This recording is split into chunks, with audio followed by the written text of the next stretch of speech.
ช่องทางติดต่อตุกตุกเฟมิลี่เฟซบุ๊กไลน์เบอร์โทร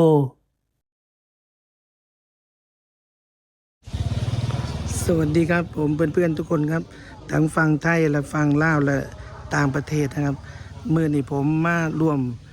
งานผูกแขนน้องน้ำฝนครับผมเมื่อนี้เพิ่นมีข่าวดีน้องน้ำฝนสาวผู้ไทยบ้านดอนกองครับเพิ่นมีข่าวดีก็เคยไปถ่ายคลิปเพิ่นตามไปฮอดกรุงเทพนะครับบ้านเมื่อนี้เพิ่นกลับมาบ้านมามีข่าวดีกับฝากติดตามนะครับผมขอบคุณครับเมื่อนี้ก็เป็นเมื่อดีมาเบิ่งประเพณีขอผู้สาวผูกแขนผู้สาวครับนี่น้องน้ำฝน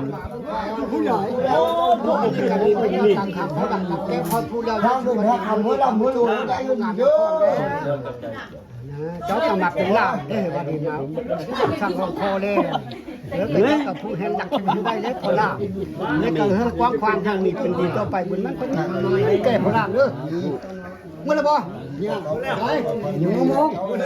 วะมองอย่างไรมองไม่ทำลอยลายอยู่เร็ว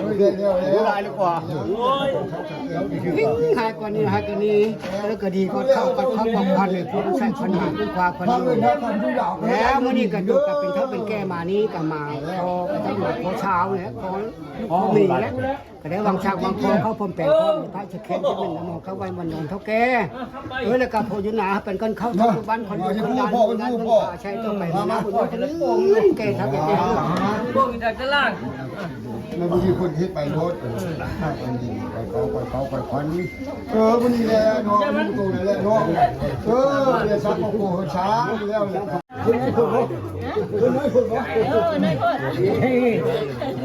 ใจ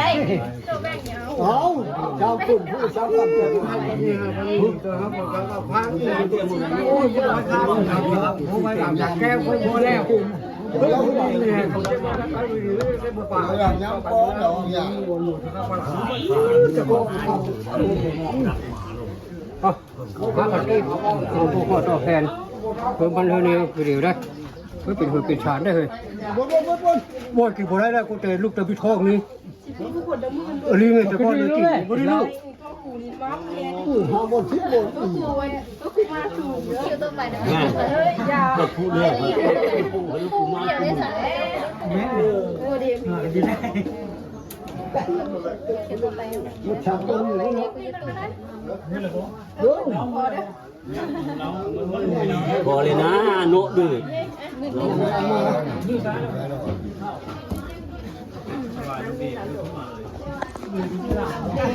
รอบเรื่อยมาดิโจ้ข้า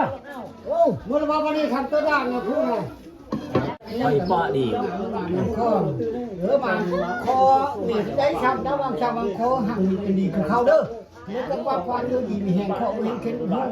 เพื่อมีผู้หักผู้หูต่อไปมันนะมันก็ยืด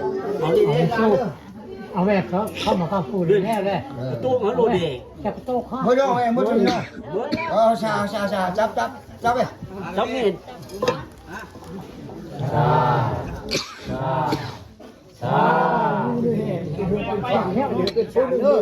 ป่าห้างเอาแม่เลยนะเขาแก้บ้านเมืองบ้านโตได้ใช้ไปเพิ่ม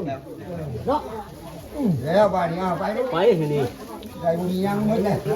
ตอนนี้ได้บอลมันนะมันยิ่งเฮ้ยแล้วเหรอ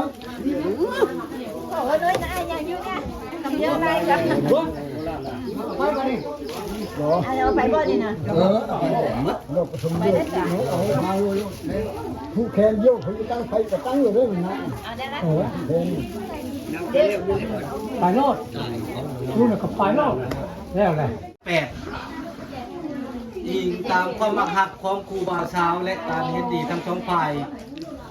ในค่ำวันที่29 เดือน 12 2025อยู่เฮือนกองถ่ายงาหน่วย 16 บ้านดอนกองเมืองอัศพรแขวงสมณเขตได้มีการสู่ขอบ่าวสาวเพื่อเอากันเป็นผัวเป็นเมียตามที่ต้องประเพณีระหว่าง เท่าหุงวันเดือนปีเกิดวันที่10 เดือน9 1990อาชีพเพชรนาปัจจุบันอยู่หน่วย2บ้านน้ำแยงแพงกวางจีและนางคนที่ได้พร ขึ้นไปเยี่ยมมั้ง วันเดือนปีเกิดวันที่13 เดือน8 2006อาชีพเพชรนาปัจจุบันอยู่หน่วย16บ้านดอนกองเมืองอาสาพรแพงจังหวัดเทศทางภายซ้ายประกอบมี1ทันหายเป็นอ้าย2ทันเกี่ยวเป็นอ้ายหัก3ทันเตืองเป็นอ้ายเคยทางภายยิงประกอบมี1ทันโจรเป็นลุง2ทันขมาเป็นลุง3ทันหน้าเป็นพอเงิน200,000 บาทกับคำ2 บาทควาย2 ตัวปงมือแตงอันนี้200,000 บาทคำ1 บาทข้างไว้เป็นเงินบ่มีบ่ได้ข้างมือแตงแล้วว่าสิโกงมัดเนาะคำละข้างอยู่1 บาทเนาะบัดนี้อาหารการกินมื้อแตงดองมีงัวอยู่2 ตัวแม่นตะมางัว2 ตัวชับเด้อเจ้าบ่าวเจ้าชาวบ่ได้เขียนหยังเด้อนัดไม้มาแตงดองบัดนี้นัดไม้มาแตงดองกับเอาเดือน2 ปี 2027เดี๋ยวเราเขาเจ้าเรียกชื่อบอกกับเจ้า นี่นั่นเนาะบัดนี้ในกรณีที่ว่าในระยะที่ยังบ่ทันได้แต่งดอกนี้หากภายใดภายหนึ่งหากจะปะกันเนาะคือว่าท่านอันหุ่งนี่จะปะกับนางอันนี้เนี่ยต้องได้เชียร์เนาะเด้อชายนี่ยิ่งฝ่ายชายต้องเชียร์ให้ฝ่ายยิงนั่น200,000 บาทกับคำ2 บาทกับควาย1 ตัวบัดนี้ถ้าว่าผู้หญิงอยากปะกับบ่าวผู้นี้ก็คือกันทางฝ่ายหญิงต้องเสียให้ฝ่ายชาย200,000 บาทกับคำ2 บาทนะนี่แหละ200,000 บาทกับคำ2 บาทพร้อมกับหมู1 ตัวนี่นั่นเนาะเพื่อเฮ็ดให้การสู่ขอที่ตกลงกันข้างเทิงได้รับการจัดตั้งปฏิบัติทั้ง2 ฝ่ายมีข้อผูกพันกันดังนี้ถ้ามีภายใดภายหนึ่งหากบ่ปฏิบัติตามบทบันทึกที่ได้ตกลงกันนี้แม้นต้องได้รับผิดชอบต่อหน้ากฎหมายว่าด้วยครอบครัวเกี่ยวกับการทดแทนความเสียหายเนื่องจากการบ่ปฏิบัติตามการมั่นหมายและสู่ขอบทบันทึกฉบับนี้อ่านช่องหน้าทั้ง2 ฝ่ายและเห็นว่าถูกต้องครบถ้วนตามการปรึกษาหารือกันฉะนั้นจึงพร้อมกันลงลายเซ็นไว้เป็นหลักฐานลายเซ็นเจ้าบ่าวเจ้าชาวก็คือ1กับท่านหุ่ง2กับนางคนวิไลพรผู้บันทึกก็คือข้าพเจ้านี่เองเนาะแต่ทางฝ่ายหญิงทางฝ่ายชายเนาะประกอบกับมีกับ1ท่านไฮ2ท่านเกี่ยว3ท่านเตืองฝ่ายหญิงท่านจร2ท่านธรรมา3ท่านนาถือว่าการอ่านตัวนี้เป็นมัดเท่านี้เนาะคือวันนี้เป็นใบนี้ไว้ลูกคิ้วแน่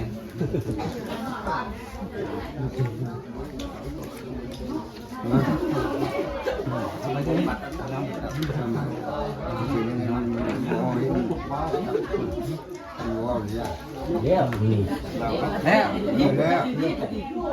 กูจะชื่อเด้มคอยเป็นจังยังเนี่ยภาษามันอยู่แล้วมันอะไรบ้านนี้แล้วเลยนะเอาเท้ามาบัดนี้เคยมีนี่เลยนี่กันอ่านขอตกลงตามหีดของประเภทนี้เพิ่นครับแล้วล่ะ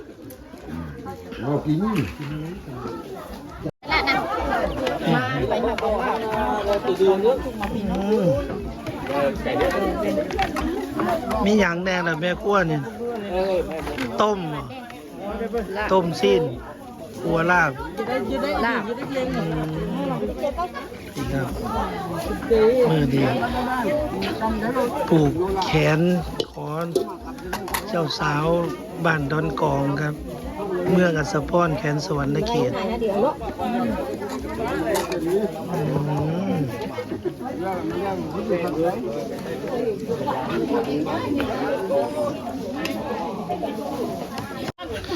พี่ครับ เจ้าสาวเป็นก็งามงามครับ ยินดีน้ำเด้อไม่ได้โบราณเชียงามครับ ปี27เนาะเดือน2 ปี27อีก2 ปีเป็นตัวนี้นะอีก2 ปีมาอีกเทื่อหนึ่งครับ อยู่ดีมีแห้ง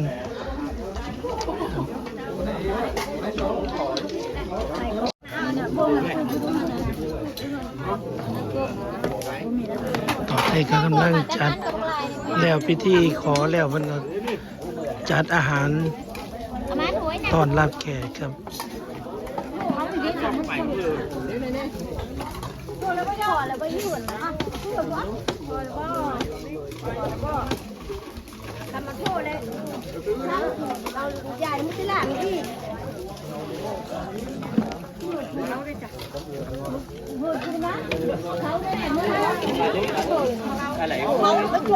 นี่บอดผู้สาวบันดอนกองบอดนี่ฮะยังเหลือจะบอกคนโสดนี่ยังเลยโสดเด้อนี่บอกสบายดีสาวได้นี่ผู้นี้ซื้ออย่างผู้นี้ฮะบอกผู้นี้ดิสบายดีสาวได้นี่สาวปิต่อไปสาวนี่นะยัง2 คนนี่เนาะต่อไปเนาะอันนี้ผู้ดีเด็สบายดีเอาเลี้ยนยังบ่นี่มอได้น้องบ่จะเป็นน้องบ่ซื้ออย่างเจ้าสาวดวงตาบุญตาครับผมมีแต่ผู้งามๆน้องสาวเพิ่นก็งามเอื้อยก็งามครับ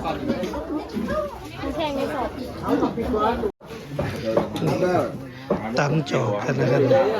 หลังจากวิ่งแล้วสาวซิม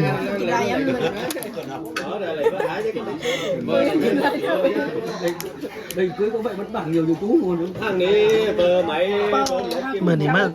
มาตำจอกกับสาวซิมเจ้าสาวเป็นน้องน้ำฝนกับน้ำมีปิ่งซีนแน่ครับตำอย่างตำเส้นบ่ตำเส้นครับนี่ครับขนมกันหลายฮ่อนน้องบุญตาให้น้องบุญตาไปซื้อขนมแล้วเพิ่นได้แต่ฮ่อนมากเขาให้ซื้อกับแกม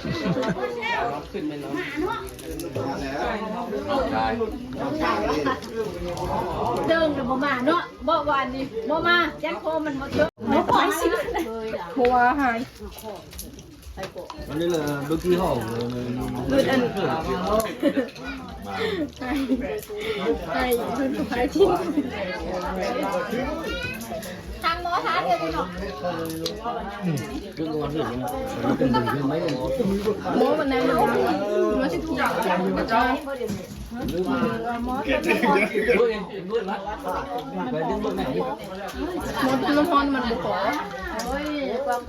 สาวซิมอยู่ใส่กับเพื่อนเจ้าก็เพื่อนเจ้า ไปติดวงเห็น ฮะ ติดกับวงเห็น บอก ติดกับวงเห็นปฐม ถ้าไปหาน่ะไปถามอยู่หันเลยมื้อใดจะว่าง วางถุงมือ บ่ได้ไปหน้าบ่ ไปเอาหลานมาแต่ว่ามืออื่นบ่ได้วางนะ บอกสาวซิมครับหมู่เจ้าสาว19 ปีแล้วเป็นสาวแล้วครับพร้อมจะสร้างครอบครัวแล้วบ่ ผู้ใด สาวคู่มือ สาวใหญ่เหรอเด้ถ่ายเป็นผู้ไทยนี่ผู้ไทยเขาเจ้าได้แฟนไว้ถ้าคนบ่ได้เรียนหนังสือบ่ได้นี่ก็ถือว่าเป็นสาวเต็มที่นะครับเดี๋ยวมื้อหน้าจะพาไปเยี่ยมบ้านเพิ่นนะครับให้ไปเยี่ยมเลยเด้อเดี๋ยวไปกินข้าวเฮียนซอซิมเฮ็ดหยังแซ่บจ้ะ เขาเห็ดกินบ่เป็นเด้อ ฮะ ขับได้บอกเขาเห็ดกินบ่เป็น แตงกินบ่เป็นเอาซื้อเอากันสันทาผู้ใดได้เป็นแฟน บ่เป็นหับได้บ่ หลับ สาเหตุที่บ่มีผู้บ่าว บ่แตงกินบ่เป็นตำบักหุ่งก็บ่เป็นเลยตำบักหุ่งแซ่บบ่ บ่แซ่บ ค่อยๆปรุงค่อยๆซิมเอาก็ได้ดอกซื่อๆคือจังไปเฮ็ดเวียกอยู่ไทยอยู่คือจะบ่แต่งบ่ได้ฝึกแต่งกินเลยบ่ ก็แตงกินกันเฮ็ดแบบอาหารเก่าๆหั่นนะอาหารเดิมๆตลอดแต่มันก็เป็นแต่อันนั้นสิ่งที่เขาเฮ็ดนั่นน่ะก็มันก็เป็นแต่อันนั้น เฮ็ดก๋วยเตี๋ยวเป็นที่สันเจ้า มันเป็น สาวซิมงามสาวผู้ไทยบันดลของเมืองอัสสะพรเด้อกัน